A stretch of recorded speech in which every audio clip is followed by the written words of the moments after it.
गौशाला की खोज। गोरी गाय की कहानी। किसी गांव में एक छोटी सी गौशाला थी। वहां कई प्रकार की गाय रहती थी। गौशाला के निर्देशक ने गायों की देखभाल का बड़ा ध्यान रखा करते थे।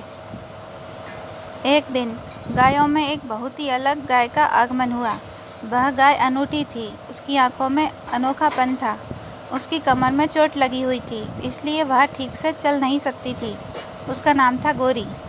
वह अकेली रह गई थी क्योंकि उसकी विशेषता को लेकर अन्य गाय उससे दूरी बनाए रखती थी। गौशाला के सभी लोग गोरी गाय के साथ अच्छा व्यवहार नहीं करते थे। उन्हें लगता था कि वह उन्हें नुकसान पहुंचा रही है।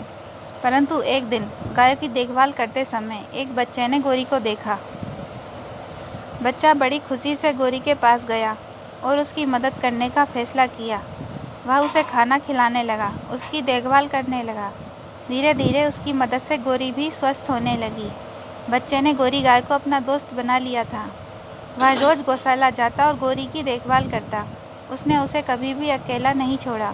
धीरे धीरे गौशाला के अन्य लोग भी बच्चे की नेक नीयत देखकर प्रेरित हुए और गोरी गाय की मदद करने लगे।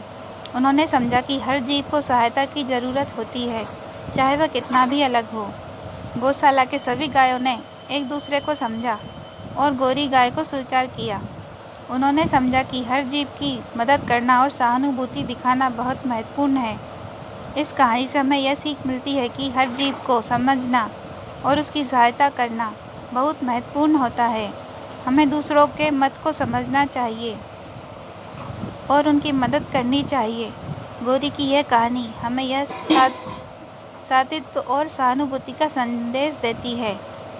अंत में गोरी ने सभी को सिखाया कि जीवन में सहानुभूति सबसे बड़ा धर्म है और हर किसी को सम्मान देना चाहिए।